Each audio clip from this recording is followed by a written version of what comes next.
کبیرہ گناہ کون سے ہیں؟ سب سے بڑا گناہ اسلام میں فرض نماز جان کر قضا کر دینا. اور یہ جو نیا فتویٰ آج کل نئے نئے اسکالرس کا آ رہا ہے نا کہ ضرورت کے وقت 2 نمازیں آپ اکٹھی پڑھ سکتے ہیں ظہر کے ساتھ اثر، بالکل غلط ہے. الٹے لٹکے ہوئے ہوگے قیامت کے دن. ایسی کوئی حدیث نہیں ہے کہ نبی نے ظہر کا وقت داخل ہوتے ہی، سوائے حج پہ، کہ ظہر کا وقت داخل ہوا اور فوراً آپ نے اثر بھی پڑھ لی ہو.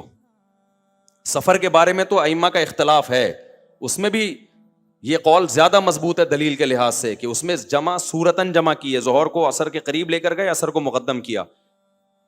لیکن وہ پھر بھی اختلافی مسئلہ، اس پہ میں انشاءاللہ دلائل سے کلپ ریکارڈ کرواؤں گا. لیکن یہ جو آج کل لوگوں نے شروع کر رکھا ہے نا، وہ وہی انجینئر کو سن کے کہ جی ایکچولی یوں ہیں تو شاپنگ کے لیے جانا ہے، قضا کرو گے نماز الٹے لٹکے ہوئے ہوگے. اللہ کہے گا میں نے، تو انجینئر کو فوکس کر رہا ہے، ایک حوالہ اس نے دے دیا، تو میں جو قرآن میں الحمد سے لے کے والناس تک 20 دفعہ کہہ چکا ہوں نمازوں کی حفاظت، نمازوں کی حفاظت، نمازوں کی حفاظت. تو یہ کون سی حفاظت ہے کہ ظہر کا وقت داخل ہوتے ہی آپ اثر بھی پڑھ رہے ہو ساتھ میں، مغرب کو آپ عشاء میں لے کے جا رہے ہو، یا مغرب کا وقت داخل ہوتے ہی عشاء بھی پڑھ رہے ہو؟ یہ حفاظت ہے یا ضائع کرنا ہے؟ یہ عبداللہ بن مسعود کہتے ہیں جب قرآن کہتے ہیں نا ہر نماز کی حفاظت کرتے ہیں ایمان والے، تو حفاظت کا مطلب کیا ہے؟ ہر نماز اپنے ٹائم پہ پڑھنا. سمجھتے ہو کہ نہیں سمجھتے؟ تو یہ کوئی عذر نہیں ہے کہ آپ کو کسی نے ریفرنس دے دیا اور آپ نے فوراً فتویٰ چینج کر لیا. تو یہ ریفرنس کی آپ ڈیپ میں گئے ہو. پرسوں 3 دن پہلے میرے پاس بندہ آ گیا کہ جی نبی نے ظہر اثر اکٹھی پڑھی ہے ظہر کے وقت میں. میں نے کہا کون سی حدیث ہے؟ دکھایا تو عربی میں وہ نہیں، الفاظ نہیں تھے. کمبختوں تم تو ترجمے دیکھ دیکھ کے اپنا ایمان ضائع کر رہے ہو. میں نے کہا عربی الفاظ دکھاؤ مجھے. عربی میں ایسا کوئی لفظ نہیں تھا، ترجمے میں کیا ہوا تھا کسی نے. تو یہ تو آج کل لوگوں کے نماز کا یہ بیڑا غرق کر دیا ہے.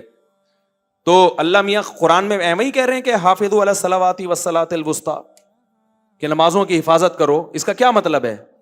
2 نمازیں اکٹھی پڑھو؟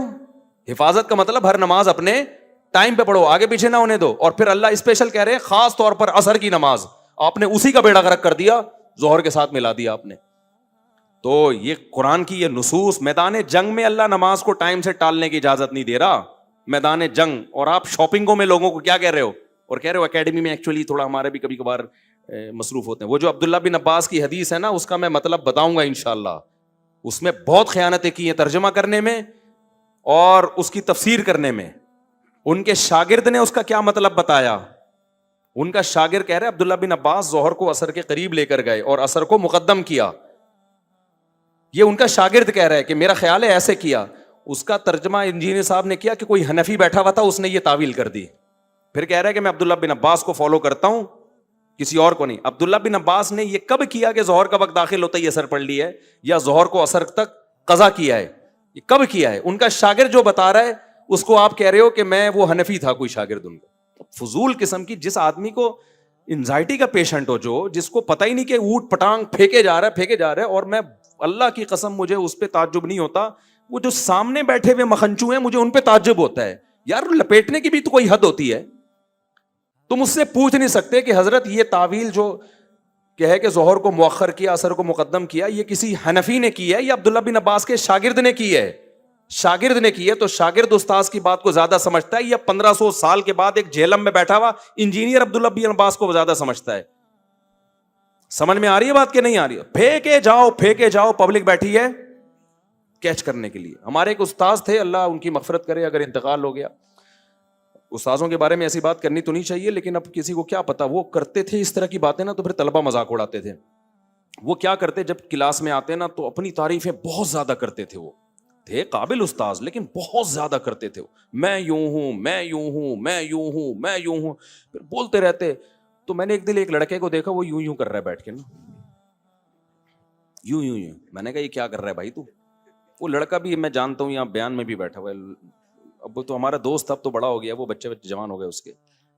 تو وہ یوں یوں کر رہے ہیں نا. میں نے کہا کیا کہہ رہے ہیں یار؟ یہ پھینک رہے ہیں، میں لپیٹ رہا ہوں. وہ پتنگ میں نہیں مانجا پھینک، میں لپیٹ رہا ہوں. اچھا یوں ڈیسک کے نیچے کر کے لپیٹ رہا ہوتا تھا.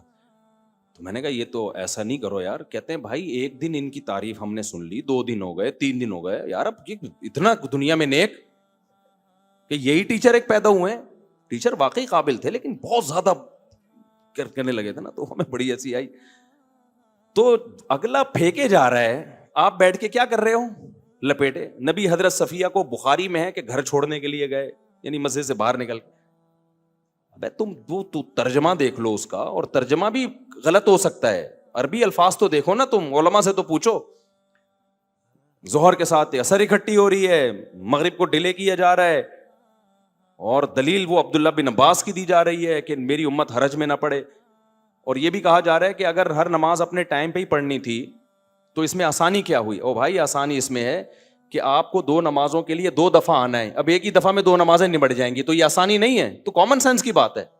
کسی دن کسی ضرورت سے امام صاحب یہ کریں کہ ظہر کو عصر تک لے گئے, عصر کے قریب ظہر پڑھ لی اور کہا عصر کا وقت داخل ہوتا ہے ایسے بھی پڑھ لیں گے, تو بڑی سہولت ہو جاتی ہے اس سے.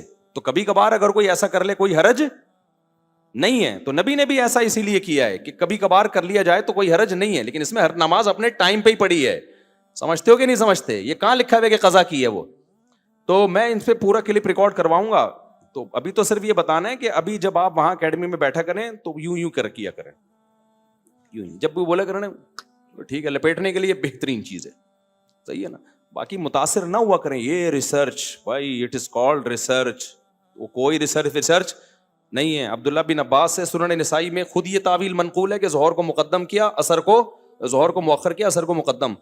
اور دوسری کتابوں میں ان کے شاگرد کہہ رہے ہیں کہ ایسا کیا ہے, تو ان کو کہہ رہے ہیں وہ کسی حنفی نے بول دیا ہوگا میں تو ابن عباس کو فالو کرتا ہوں. ابن عباس کو آپ فالو نہیں کر رہے, آپ ابن عباس پر وہ چیز تھوپ رہے ہو جو آپ کی اپنی ذاتی رائے ہے, جس سے عبداللہ بن عباس بری ہیں. سمجھتے ہو کہ نہیں سمجھتے؟ تو ہر نماز, کیونکہ مجھے لوگوں نے بتایا کہ دفتروں میں لوگ شروع کر دی ہے ظہر کے ساتھ اکٹھی عصر بھی پڑھ رہے ہیں, تو یہ اللہ جو کہہ رہا ہے عصر کی حفاظت کرو, اور میدان جنگ میں بھی اللہ نمازوں کے طریقے بتا رہا ہے, تو یہ اس تکلف کی کیا ضرورت تھی؟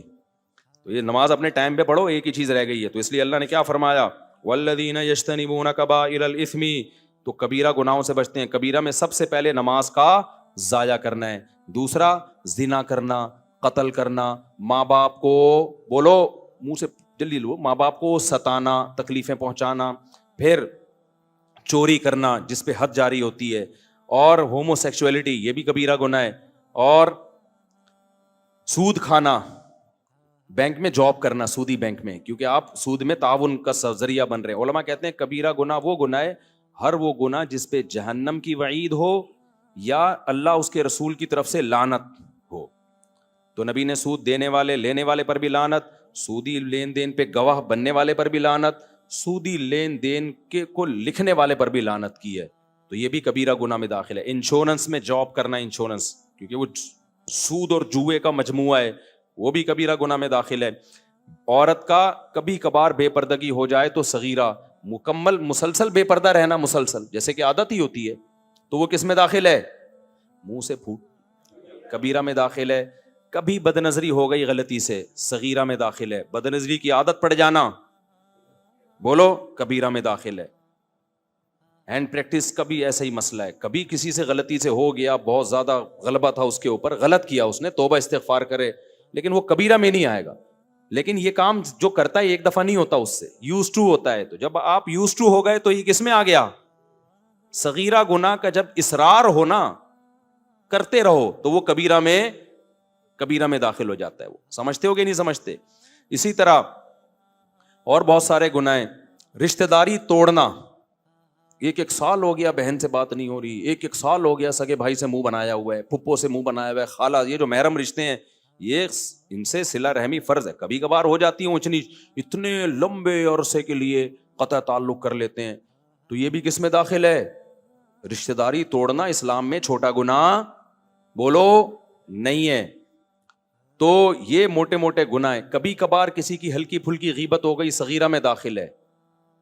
غیبت کا تعلق اس سے ہے کہ غیبت کر کے اگلے کو ذلیل کتنا کر رہے ہو. تھوڑی سی انسلٹ ہوئی تو صغیرہ, بڑی انسلٹ ہوئی تو کبیرہ. سمجھ رہے ہو؟ اس کی مثال ایسے ہے, ایک آدمی نے کہیں ہلکا سا چھوٹا سا کوئی جرم کر لیا, معمولی سا, آپ نے دیکھ لیا اس کو, آپ نے لوگوں کو بتا دیا, اللہ نے اس پہ پردہ ڈالا ہوا تھا, آپ نے بتا دیا کہ یہ جو ہے نا گھنٹی بجا کے بھاگ رہا تھا, ایک مثال دے رہا ہوں.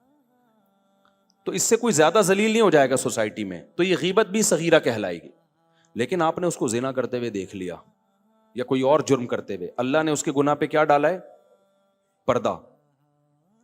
تو اسلام بھی کہتا ہے کیا ڈالو, اس کو سمجھاؤ جا کے, آپ دنیا میں کیوں ذلیل کر رہے ہو؟ آپ نے جا کے فوراً لوگوں کو بتا دیا یہ کر رہا ہے, یہ جتنا بڑا جرم زنا ہے نا، اس سے بڑا جرم آپ نے کر لیا، اور اب اپنے ذلیل ہونے کے لیے تیار ہو جاؤ.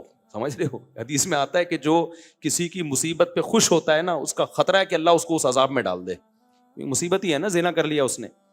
آج میڈیا پہ کیسے چیزیں وائرل کرتے ہیں، خفیہ ویڈیو لیک ہو گئی، ہوٹل کی ویڈیو لیک ہو گئی، فلانے کی خفیہ ویڈیو لیک ہو گئی. کمال کی بات ہے، لیک ہونے والے کو کوئی برا نہیں کہہ رہا، لیک کرنے والے کو کوئی برا نہیں کہہ رہا ہوتا.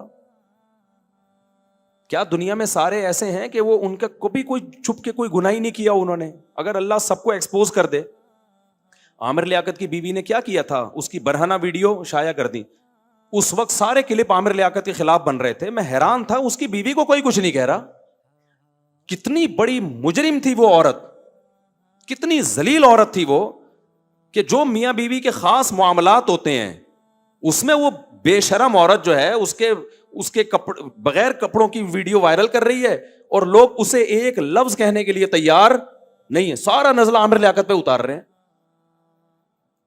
تو یہ ہماری سوسائٹی کا نا بہت بڑا عیب ہے کہ جو گناہ کچھ وائرل کر رہا ہے اس کو ایک لفظ نہیں بولا جاتا، اور سارا نزلہ اس پہ جو چھپ کے گناہ کر رہا ہے. جو چھپ کے کر رہا ہے تو شریعت نے تو اس پہ پردہ ڈالنے کا حکم دیا ہے.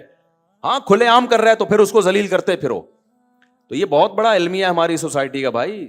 بتا رہے ہوتے ہیں مزے لے لے کے اس نے یہ کیا، اور پھر ان میں اکثر جھوٹ بھی ہوتا ہے، ہمیشہ سچ نہیں ہوتا اس میں. تو اس لیے، اور خاص طور پہ طلاق کے بعد نا، یہ ذہن میں رکھو، میاں بیوی ایک دوسرے پہ الزام لگاتے ہیں، ان الزاموں کو کبھی ویلیو نہ دیا کرو. شوہر کہتے ہیں میری بیوی غلط تھی اس لیے میں نے طلاق دے دی. بولو تو الو کا پٹھا ہے. جب دے دی ہے، تیری بیوی نہیں ہے، تو شرم نہیں آتی کسی اجنبی عورت کے بارے میں ایسی باتیں کرتا ہوا؟ بس نہیں اچھی تھی تو نے چھوڑ دیا نا، تو تیرا کام تھا کر لیا. اب کیوں بول رہا ہے کہ وہ ایسی تھی وہ ویسی تھی؟ میڈیا پہ جب بھی کوئی بغیرت آیا کرے نا، طلاق دے کے بولا کرے میری بیوی نے یہ کیا اس لیے میں نے چھوڑا، اس بغیرت گالیاں لکھ کے دیا کرو. گالیوں کا اثر پڑتا ہے.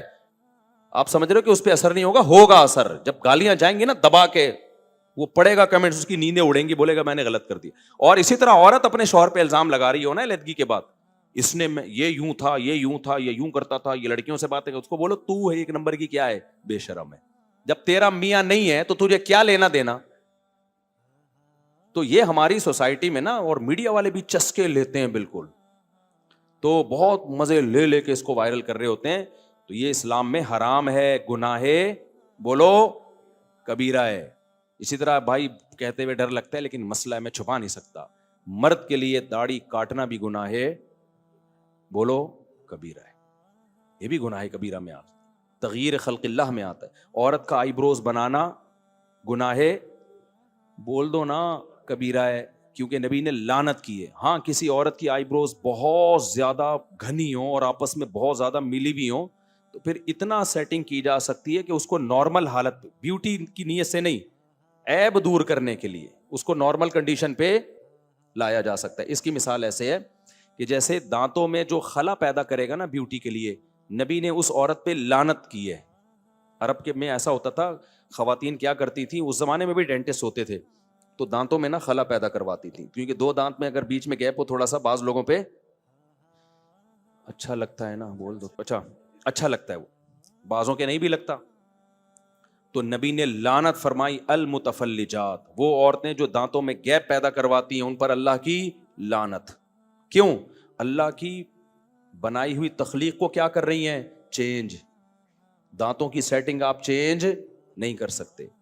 آپ کی ناک جیسی ہے اللہ نے گاڈ گفٹڈ ہے، اس کو چینج مت کرو کہ آپریشن کر کے اتنی باریک نہ. وہ ڈاکٹر دکھا رہے ہوتے ہیں یہ والی ناک پسند ہے، یہ مائیکل جیکسن کی ہے، یہ فلانے کی ہے، یہ فلانے کی ہے، کون سی سوٹیبل ہے. یہ نہیں ہے بھائی، جو اللہ نے ناک دے دی وہی ہے. ہاں کسی میں عیب پیدا ہو جائے، چاہے وہ پیدائشی ہو یا ایکسیڈنٹ کی وجہ سے ہو، اس عیب کو دور کرنا جائز ہے. اب ایکسیڈنٹ ہوا، اچھی والی ناک دائیں بائیں ہو گئی تو اس کو سیٹنگ پہ لا سکتے ہو بھائی. یا پیدائشی طور پر پیدا ہوا بچہ، کوئی ناک اس کی غیر معمولی طور پر بھدی ہے جو عام لوگوں کی ہوتی نہیں ہے، کوئی غیر معمولی ہے، تو اس کو آپریٹ کر کے نارمل کنڈیشن میں. اسی طرح دانت آگے بھی نہیں کر سکتے پیچھے بھی نہیں، لیکن کسی کے پیدائشی طور پہ دانت بہت زیادہ آگے نکلے ہوئے، جب دانت نکلے تو بعض لوگوں کے دانت ایسے ہوتے ہیں نا، ہونٹوں سے بالکل باہر آ رہے ہوتے ہیں، قدرتی طور پر ایک عیب ہے. وہ کھانے میں مشکل، پینے میں مشکل، وہ ہر وقت دانت دکھا رہے ہوتے ہیں لوگوں کو. تو ایسی صورت میں یہ چونکہ ایک عیب ہے، اس کو آپریٹ کر کے نارمل کنڈیشن پہ لانا بولو جائز ہے. تو اسی طرح آئی بروز بنانا عورت کے لیے بیوٹی کے لیے حرام ہے، لیکن اگر کسی کی بہت زیادہ جنگل بنا ہوا ہے اور بالکل ملی ہوئی آپس میں، تو ان کو اتنی کنڈیشن میں لانا جو نارمل ہوتی ہیں، نارمل عورتوں کی ہوتی ہیں. لیکن ایسی 100 میں 2-4 ہی ہوتی ہیں ایسی عورتیں جن کی بہت زیادہ بھدی آئی بروز ہوں. ورنہ خواتین اس فتوے کا سہارا لے کے پھر کیا کرتی ہیں، اچھا ہماری بھی بھدی ہیں. آپ کے بھدی ہیں یا نہیں اس میں آپ کی رائے کا اعتبار نہیں ہے. اگر آپ کی ایسی ہے جیسے نارمل خواتین کی ہوتی ہیں تو بس یہ اس کو چھوڑ دیں اپنے حال پہ.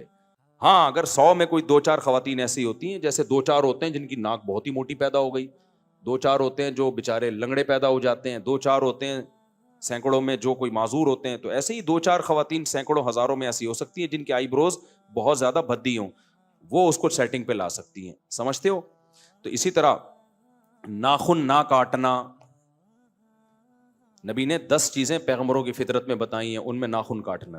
یہ جو فیشن کے لیے چھورے گھونپے ہوئے ہیں نا